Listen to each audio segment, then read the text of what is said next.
सुरवाडी शिवारातील गट क्रमांक 29 मधील विश्वनाथ गणपती पटवे यांच्या शेतातील पिकावर अज्ञात व्यक्तींनी 2 एकर कापूस पिकावर तणनाशक औषधाची फवारणी करून त्यांचं लाखो रुपयांचं नुकसान केलं। या 68 शेतात कापूस पिकासह तूर, दोडके, कद्दू, काकडी, कोथिंबीर, भेंडी असे पिके लावलेली आहेत। या अज्ञात व्यक्तीने या सर्व पिकांवर तणनाशक औषधाची फवारणी केल्याने ती पिके करपली आहेत। गुडघाभर उभा असलेल्या कापसाने मुंडकी खाली टाकले आहे। देगाव येथील शेतकरी विश्वनाथ पटवे यांना प्रचंड धक्का बसला आहे। तोंडशी आलेला घास या अज्ञात व्यक्तीने हिरावून घेतला आहे। याबाबत त्यांना पूर्णा पोलीस ठाण्यात तक्रार दिलेली आहे।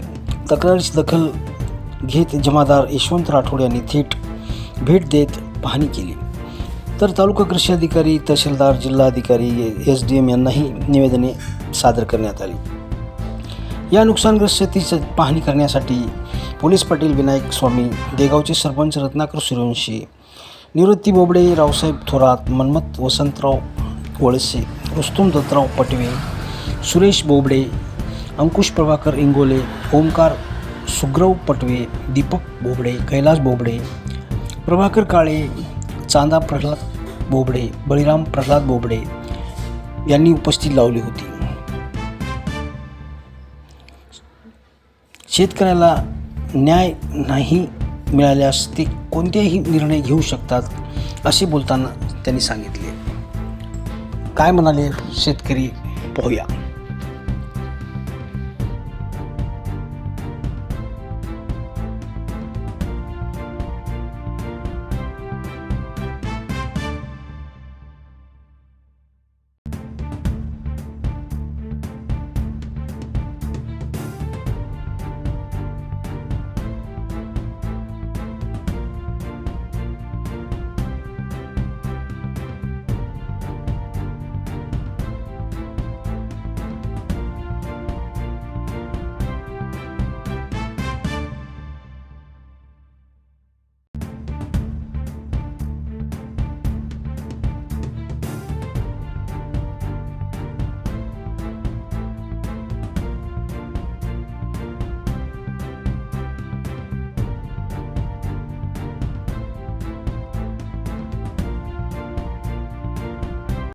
माझं नाव ओमकार सुग्रव पटवे, मी राहणार देगाव।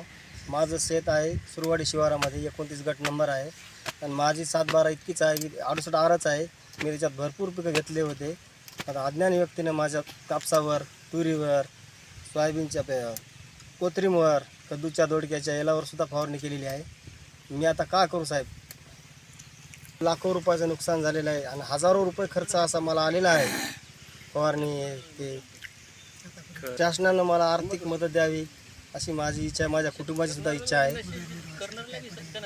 मग काहीतरी मदत व्हावी, नाहीतर मी आत्महत्याशिवाय मला काय दुसरा पर्याय नाही।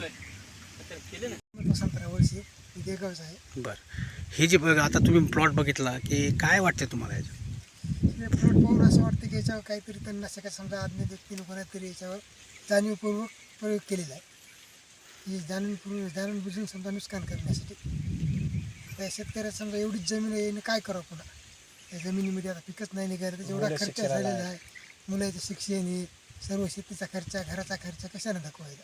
त्याच्यासाठी शासनाने थोडीफार का होईना काहीतरी मदत द्यायला पाहिजे शेतकऱ्याला।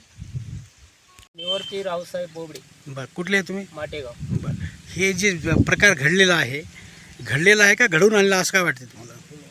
हे साहेब तणनाशकच फवारलेलं आहे। त्याचा रिझल्ट काय म्हणजे ताबडतोब येते का? हो, 2 दिवसामध्ये येते। कशावरून कळालं की तणनाशक आहे म्हणून तुम्हाला? हे रुमून गेलं ना साहेब, शेंडी त्याच्या खाली टाकून सनी पानं उघडी पडे। हे म्हणजे शेंडे गेले म्हणून तुम्हाला ते कळालं? हो। आता काय केलं पाहिजे आपण यासाठी? आता काय केलं पाहिजे यांनी? आता काय साहेब, ह्या शेतकऱ्याला इतकंच रान आहे, शासनानं करायला पाहिजे, थोडीफार मदत करायला पाहिजे। ठीक आहे। सुरेश नारायण बोबडे, बरं, मी राहणार माटेगाव। एक सांगा की हे जे आता तुम्ही शेतकरी आहेत हो आणि अनेक वर्षापासून तुम्ही शेती करताय, हो ना। तुम्हाला काय वाटतं की हे कशामुळे झालं असावं? आमचा आता शेती म्हणजे की हे अंदाज की बाबा एक तणनाशक किंवा कोणतं तरी एक तणनाशकचा याच्यात वापर झालेला आहे. म्हणजे त्याचा काय रिझल्ट कसा असते त्याचा, किती दिवसात येतो काय? ते दोनच दिवसात दाखवते सर. पाणी पडल्यावर तर जास्त दाखवते. बरं या कापसा व्यतिरिक्त काय काय होतं या शेतामध्ये? आता कापूस होता, काही काकडीची येलं होती, तूर आहे, दोडक्याची येलं होते, मिरच्या काही लावल्या होत्या कुठं कुठं ज्या चुकी व्हायची तिथं. ते संपूर्ण असं प्लॉटच 2 एकर जवळ आहे, पूर्ण प्लॉटच गेला सर. साधारणतः किती नुकसान झालं असावं याचं? हे नाही म्हणलं तरी आजच्या परिस्थितीने आज 10,000 जरी क्विंटल भाव आहे कापसाला, नाही म्हणलं तरी आम्हाला इथं आता 18-19 क्विंटल कापूस होत होता. 2-1 लाख रुपयाचं नुकसान झाले. आता कुणाकडे जात मागणार? आम्ही आता शासनाकडे मागणार साहेब, किंवा काही आम्हाला मदत होत असेल तर आम्ही नाव? मी रत्नाकर सूर्यवंशी देगावचा सरपंच आहे. आमच्या गावातील शेतकरी ओंकार सुगराव पटवे यांचं शेत सुरवाडी शिवारात असून गट नंबर 29 आहे. त्यांच्या शेतामध्ये जे हातातोंडाला आलेलं पीक कापूस व तूर त्यांनी लागवड केलेली आहे. अतिशय जोमात कापूस असताना कोणतरी तणनाशक म्हणा काहीतरी फवारून त्यांचं आर्थिक नुकसान या ठिकाणी केलेलं आहे. तरी आता आम्ही कृषी विभागाला जाऊन याची आम्ही एक अर्ज देणार आहोत की कशामुळे झालेलं आहे. तसेच जो कोणी खतीसपणा केलेला आहे पोलीस स्टेशनला सुद्धा तक्रार देणार आहोत. पोलीस स्टेशनमार्फत सुद्धा अज्ञात व्यक्तीविरोधात गुन्हा दाखल करावा व कृषी विभागामार्फत हे जे नुकसान फवारून कशामार्फत केले याची चौकशी करून जो कोणता जर यांनी फवारा औषधं आणली होती त्याच्यामुळे झालेलं आहे का कोण तणनाशक मारून यांचं नुकसान केलेलं आहे याबाबत आम्ही माहिती काढून शासनाची दाद मागणार आहोत की आर्थिक मदतसुद्धा यांना मिळावी.